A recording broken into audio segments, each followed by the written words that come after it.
This chapter is about neo-charismatic models of leadership.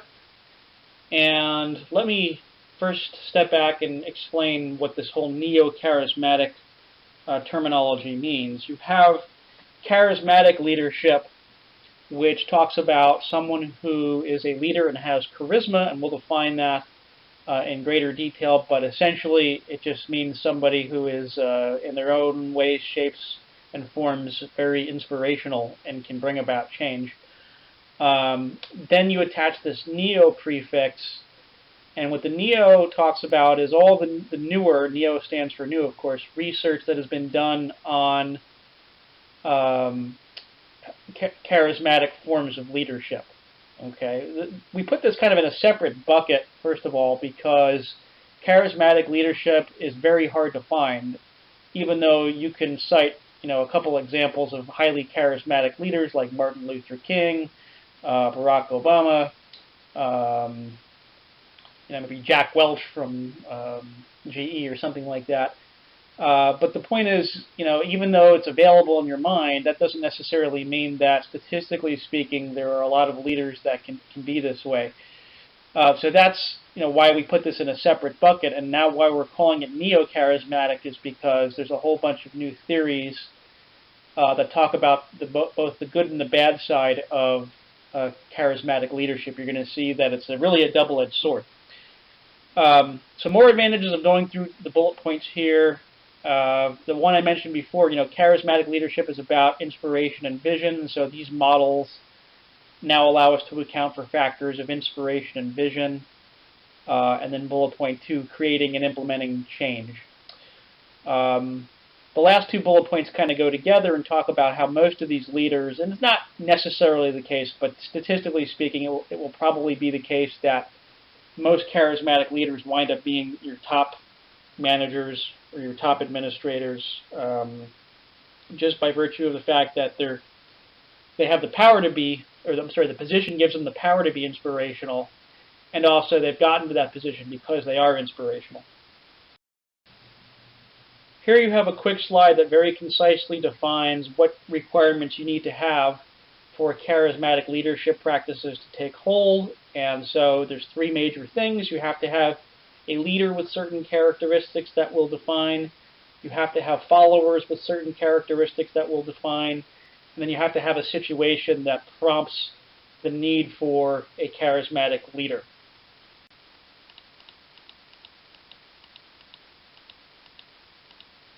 So what are characteristics of charismatic leaders?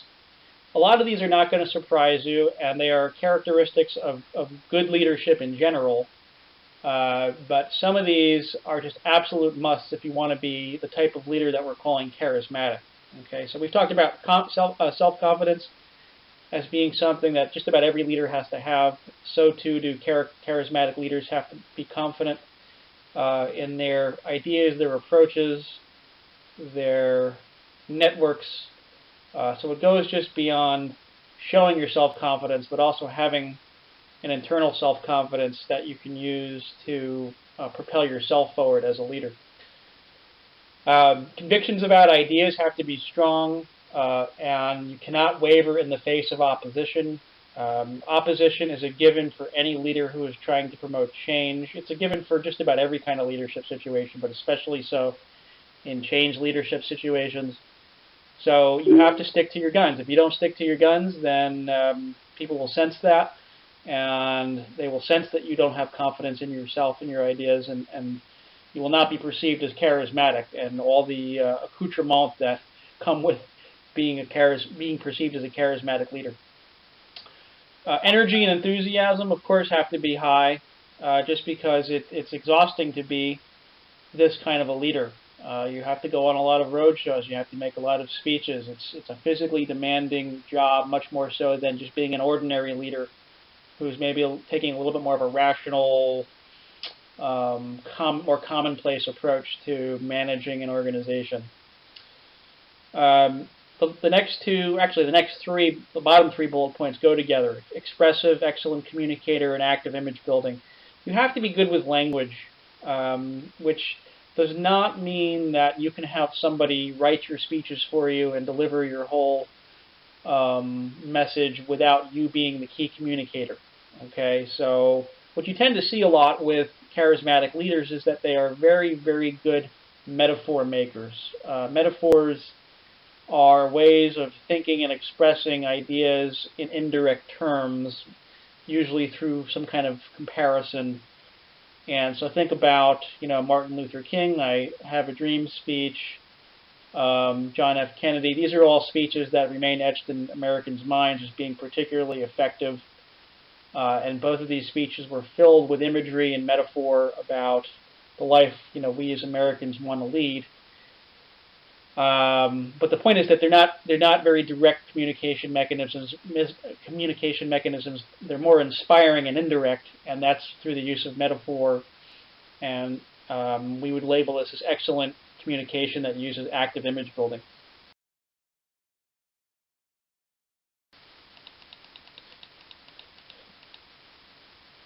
So if you remember that the charismatic leadership situation is one of an emotional bond between leader and followers, then you would understand pretty efficiently why the bullet points here are necessary on the follower side of things to have a charismatic leader be in power.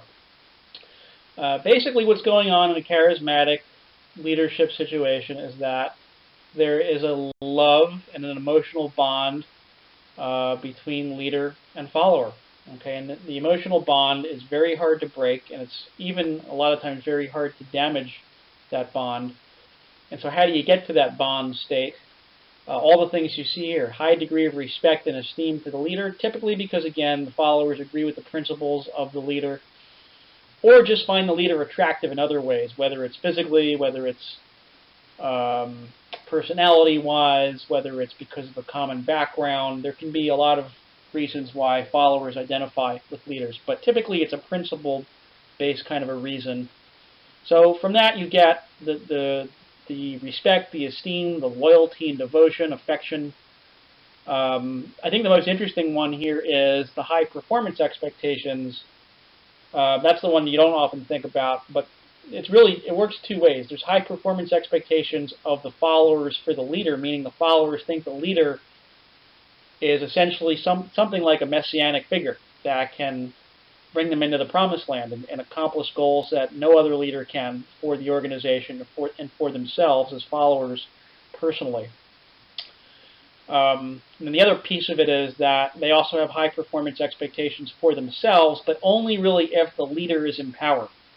It's a contingency kind of a concept here, which is really interesting, where people just feel unempowered or disempowered or disenfranchised, whichever word you want to use that's grammatically correct, without the leader there. Okay, it's kind of like trying to operate an electronic gadget without batteries. Well, if the batteries aren't there, the gadget doesn't work. Well, if the leader isn't in power and leading, then the followers are essentially powerless. So all these things I think make sense, and then there's that one that's a little bit kind of different and not typically expected as much. The kind of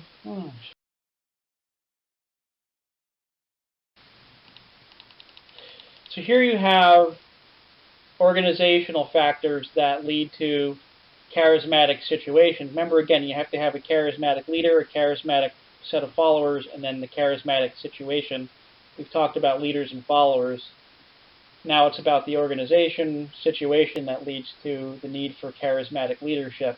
So I'm not saying that you have to have necessarily every single one of these things in place to facilitate a charismatic leadership situation. I'm saying you have to have at least some of them, and the ones that you do have tend to be fairly prevalent, and you kind of know that you're in this environment without a doubt. So let's kind of go through some of the pieces here. The one thing that researchers find is that organizations that are just starting up or are fully matured are ripe for charismatic kinds of leaders, because that's typically when the highest amount of change and inspiration and vision is needed. You know, when you're just starting up, you don't know what you're doing, you're getting your bearings, you need a lot of help emotionally and structurally, and so the charismatic leader comes in with their inspiration and vision and sets people on a mutually agreed upon course that makes sense for the organization, if the leader's being, of course, ethical and doing their job right. The flip side of that is late in the organization's development, organizations tend to get stale and stagnant, and they keep doing the same thing, and it starts not working, and they have to change. And so therefore, anytime you need change, that's when the situation is right for the charismatic leader.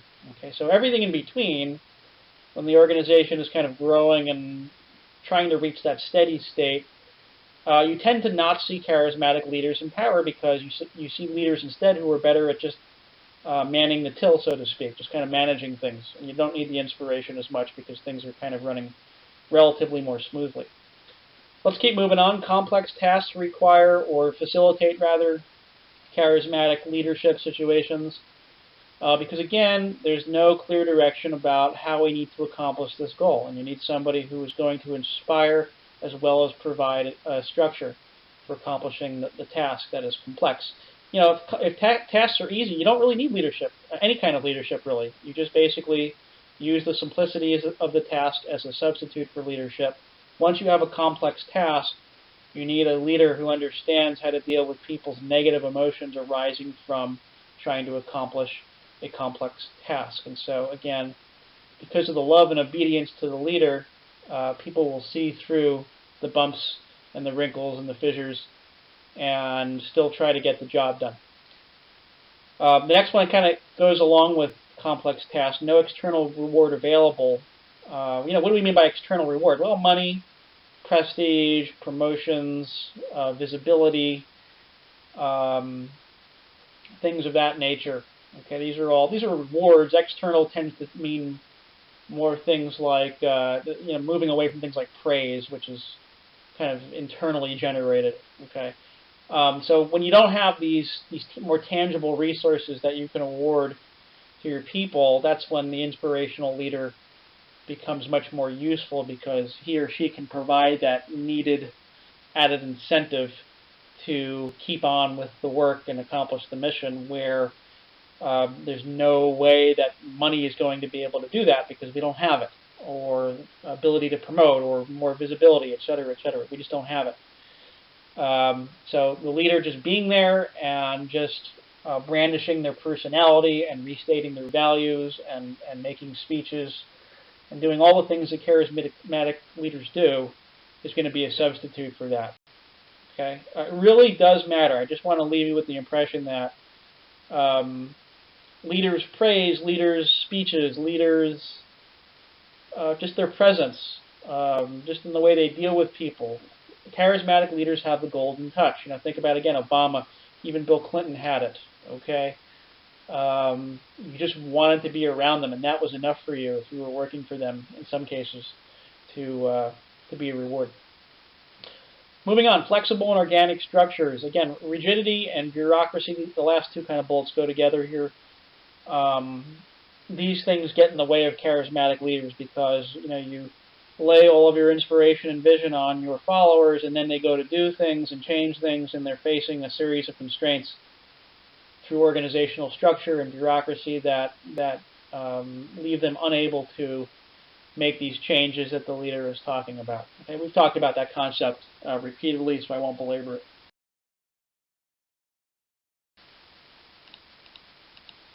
So a bunch of studies were done that uncovered those attributes that are universally liked and disliked about leaders across cultures.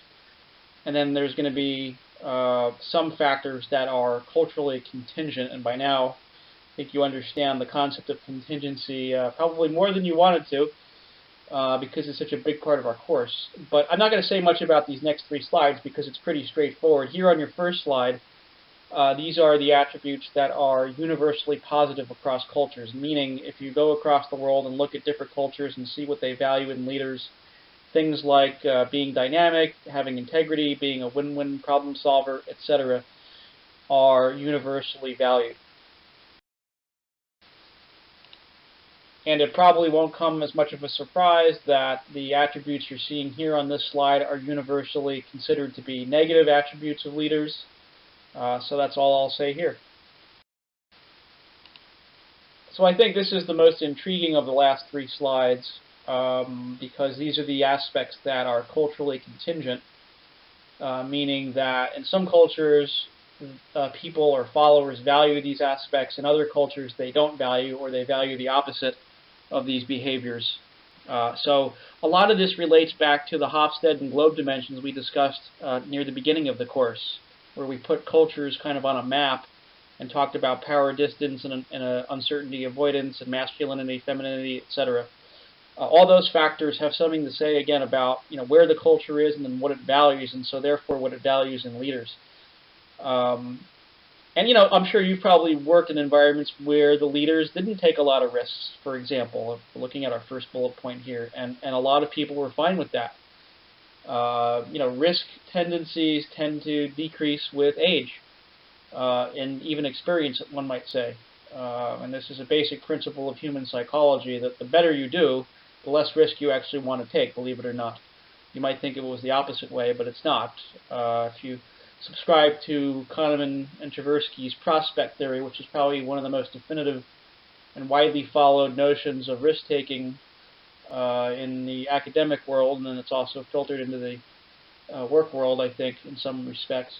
You believe exactly what I just said, which is, again, the better you do, the less risk you want to take, because you're essentially satiated. So, cultures matter, organizational cultures, of course, matter, and then, of course, just global cultures as far as where we're living and what community we're in, as far as how much risk we like to see our leaders take, or have the followers take.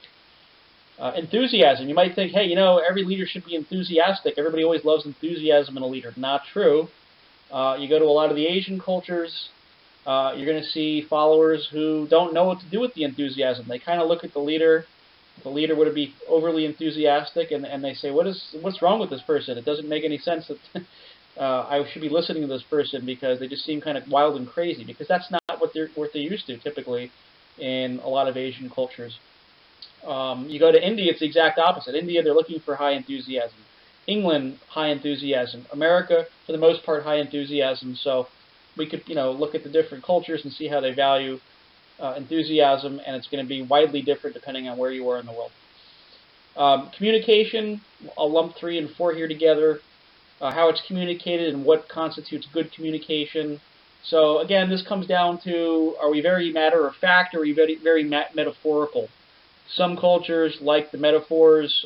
Cultures that believe in the messianic savior archetype are going to like the more enthusiastic leaders and the ones that talk in more abstract terms, whereas the ones that are kind of more practical, I guess probably I shouldn't use the word practical, but less interested in enthusiasm and less interested in being saved, so to speak, and more matter of fact. That's what I kind of meant by practical. That vision. Communication needs to be much more straightforward and much more down to earth and not as metaphorical. Okay, so here in America, we kind of like metaphors. We kind of like enthusiastic leaders. We like abstract phrasings of where we're headed. What our ultimate goals are.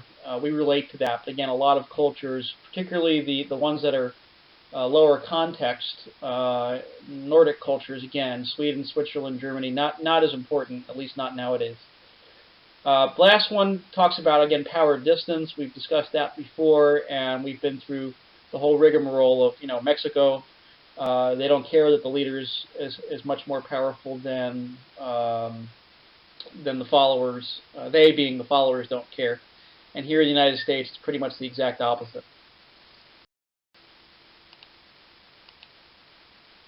As I mentioned before, there is ethical and unethical forms of charisma, and I also said that charismatic leadership can be and often is a double-edged sword. So while it sounds like a great thing because of all the inspiration and the vision, you have to be on the lookout for situations in which the power that one derives through charismatic practices is abused. And so really what it relates to at the end of the day is selfishness. That is, you are using your followers to accomplish your own mission, your own gain, your own goals, as opposed to those of the organization, and of course by definition those goals of your followers. Okay, because really think about it, it's a game of numbers. Should you be meeting the needs of a lot of people or just one person through your leadership? And I think the answer is pretty plain to see that it should be a lot of people, and that's what we mean by organization, of course. So, to go through these, I think, again, these are going to kind of ring pretty true and they're pretty obvious, a lot of them, but you may not have thought of them. You're using your power to serve others versus your own personal gain. That's going to distinguish between ethical and unethical charismatic leaders. Let's get into the less obvious ones. Things like, do you take criticism well or not? Well, if you're unethical, typically you don't. And one of the things you learn when you become a leader, whether you're charismatic or not, is how to take criticism and how to respond to it and how to use it for what it's worth. Nobody likes inherently to be criticized. We all know that. But the point is that some, if not a majority of the criticism that you're getting, if it's honest criticism and if it's good, well-intentioned, it's useful information, and you shouldn't take it personally because, again, people will have different visions and ideas and execution styles about how they want to do things, and so therefore you have to at least listen, not necessarily always follow through on or react to the criticism, but many times you'll want to. So anyway, unethical charismatic leaders don't do that. They don't listen to criticism at all, or they reject it out of hand as opposed to carefully considering it and then possibly doing something with it if it makes sense. That's what the ethical leader does. The unethical doesn't. Developing followers. Unethical leaders just don't develop followers at all. Again, whether you're charismatic or not, they basically hold all the information and the power and the knowledge to themselves, and then they dole it out on a really as-needed basis, which is the exact opposite necessarily of what you should be doing most of the time. Because you're not, even if you were great and you were getting everything done, you're not going to be there forever. And so the organization needs you to spread your skills out amongst the greatest number of people who need to have those skills. And so the unethical piece there is not doing that and holding the power to yourself. Again, it's all very self-serving, so it makes sense why this would be happening. Okay, and then the last one or two here encourages thinking. Of course, unethical leaders or unethical charismatic leaders tend to not encourage thinking. They want to do all the thinking for the subordinates, and they don't listen to complaints and concerns, which is kind of almost in the same bucket as criticism.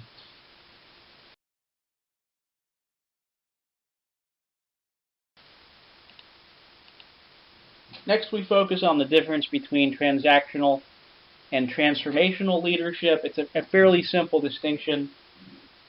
Transformational leadership is basically what we've already been talking about when we talk about charismatic leadership, although you're going to see that it's a little bit broader than just the charismatic piece, because the charismatic piece is basically about vision and inspiration, which only gets you part of the way towards your goals as an organization, which is what the whole concept of transformational leadership is arguing, is that charismatic is great, but it's not enough.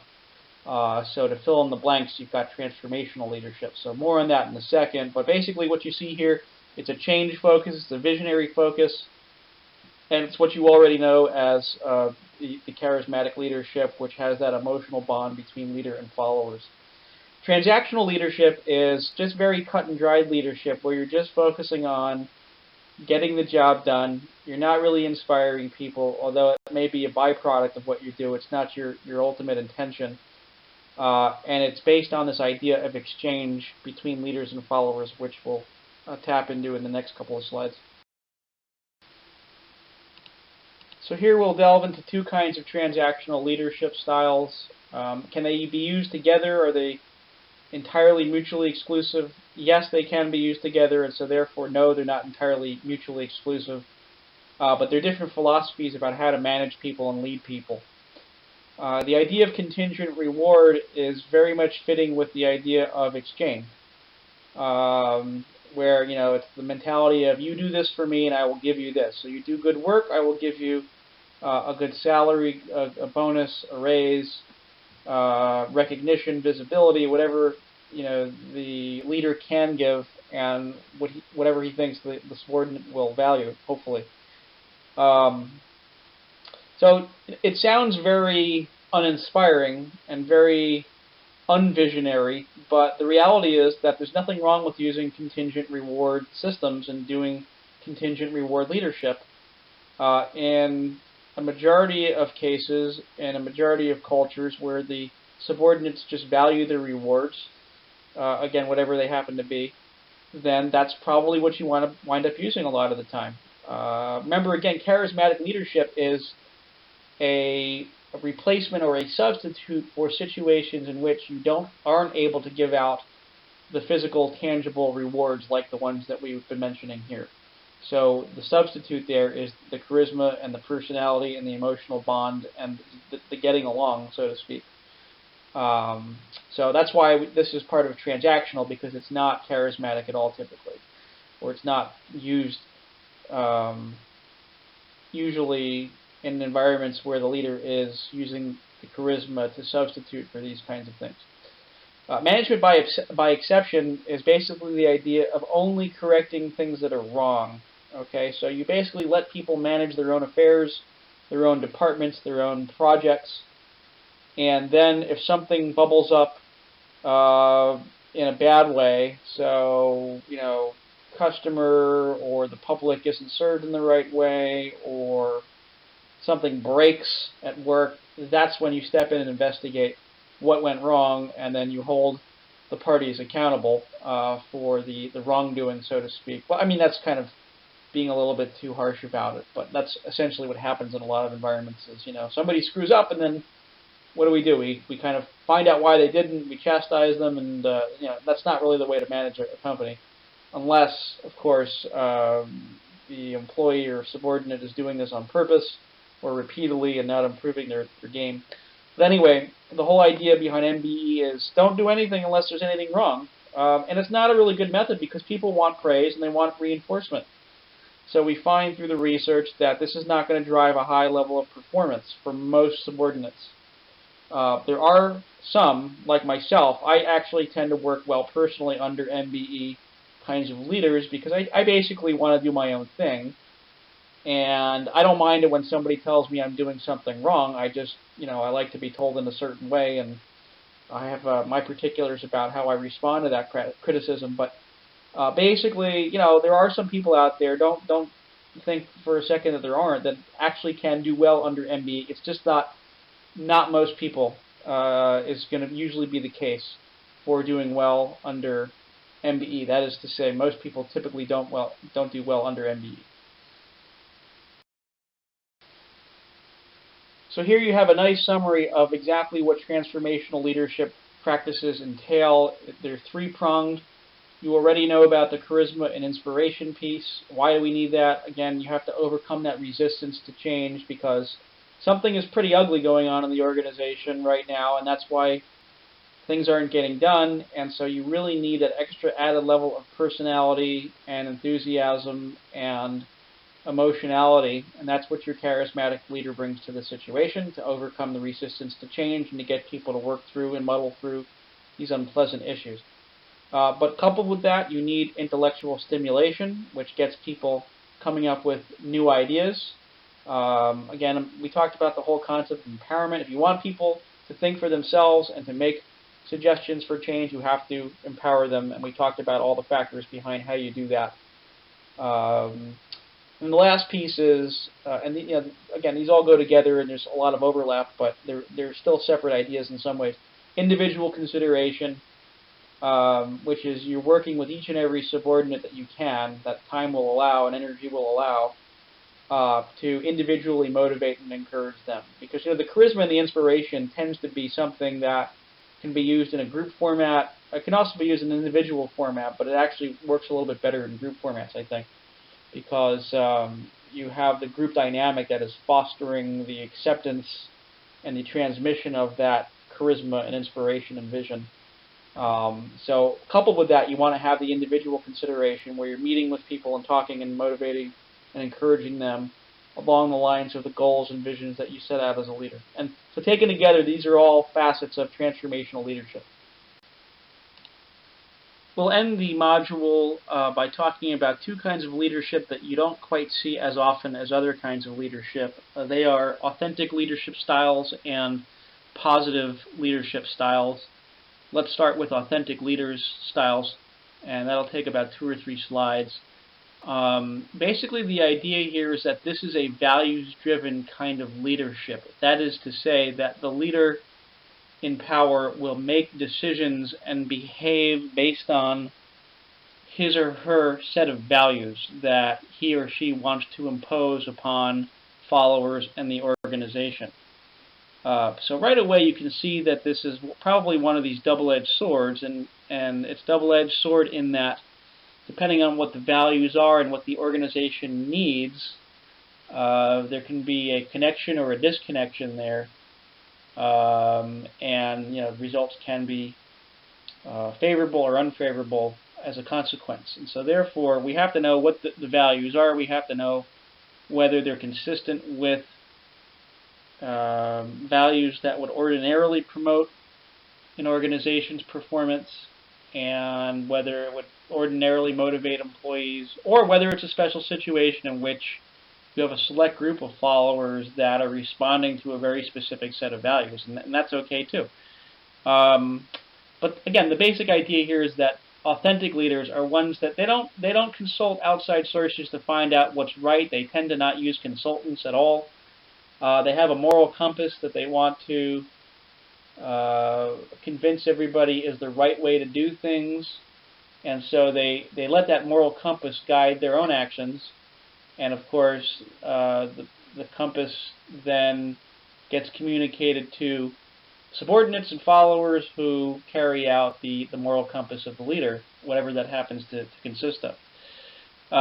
So it's a really different, some would say, in some ways, weak kind of leadership because it's not responsive to external needs. It's more internally driven and specifically by the leader driven. But one could also argue that it's a very interesting, if not mentally comforting way of leading. That is to say, if we know what the values are, and we know we're not going to deviate from them, then we know exactly what we're getting as subordinates and followers in this organization. And nobody, as I said before, and as everybody knows, nobody really likes to change, and so values don't tend to change, or they take a long, long time to change, because they're not exactly responsive to the environment like other things might be. So anyway, this is an interesting form of leadership, and there's no clear-cut answer as to whether this works or not. But anecdotally, we can say it probably works in certain situations very, very well, and then might fail miserably in others. So anyway, you practice your values, you lead with your heart, which is basically saying that your values guide your decisions and your behaviors. That sets up the connection, and then of course you have to show your followers that you're self-disciplined in reaching and behaving in the way that your values would dictate you should. So just a quick slide to sum up the continuum of authentic leadership. I mean, really, at the end of the day, there are many leaders who do nothing in the way of authentic leadership, and they're completely externally focused, meaning they look to the outside environment, the board of directors, the stockholders, the community, local government, whoever are the stakeholders, and they try to find out what is it that you want and what kind of leadership should I be developing based on your needs and based on our capabilities. And so that would be the left side of the continuum, whereas the authentic leader does almost none of that. Okay, and again, this is very hard to do. You really have to have a special set of circumstances. A lot of times money is really the key thing to be able to do this. And not have to answer to external parties and only have to follow your own moral compass and set of values. And so that's your pure, authentic leader. So what you're seeing here are generally the characteristics associated with authentic leadership and authentic leaders. I think the ones that are most interesting here are the third and the fourth bullet point here. Behaviors that are reflections of personal values, which we've already discussed. That's really the primary definition of authentic leadership. And then number 4, what we call relational authenticity, which means you tell people about your life, your experiences, your backgrounds, and how they've come to shape you as a person, and why they've led you to lead in the way that you're leading. It's one thing to have values, it's another thing to tell people where those values came from and why they're so important to you and why they should be important to followers into the organization. So we call this whole mode of operation relational authenticity, and it's absolutely crucial if you want to be a values-based leader, because again, you cannot assume followers will just assume your values. They have to be justified, they have to be sold to this group of people, and so therefore the charismatic approach typically will do that, but also there's got to be logic and rhyme and reason to why these values matter. The second kind of less often seen leadership mode that we'll discuss is positive leadership, which basically is what it sounds like, which is that the leader is going to create a positive and encouraging environment that is relatively free of criticism, or when there is criticism, of course, it would be highly constructive and still kind of framed in a positive way, because there's positive ways and negatively oriented ways to dole out criticism. So you would obviously stick to the more positive modality there. So the first question I always had when hearing about or thinking about positive leadership was, does this really work? Can it be the case that a leader can spend 99.9% of their time just being positive and focusing on people's strengths and not focusing on their weaknesses, and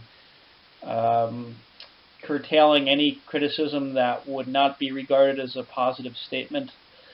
And so there's no real leadership on this. I don't have a good answer to my own question and what's likely to be your question. So one of the things you might want to do in your critique this week is talk about why this is a weak or a strong model of leadership. Because at the outset it sounds very, to use the word in the definition here, it sounds very positive.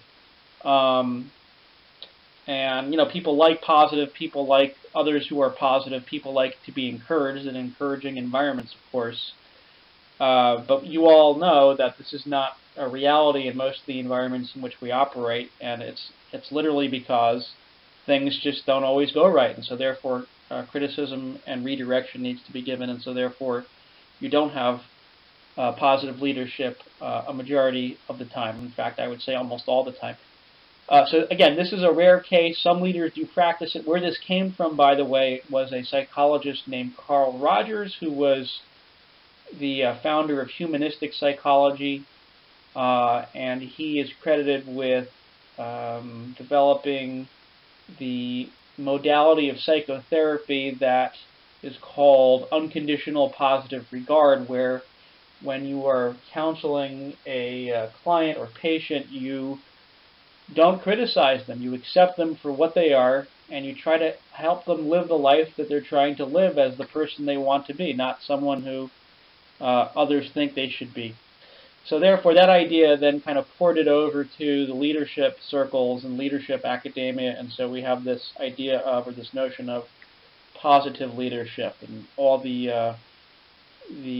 accoutrements that you're seeing here that are associated with it. Okay, which I think are pretty obvious why they would be part of positive leadership. But the question before us is, can this work? When would it work? And when would it not work? Think about that if you want to for your critique this week.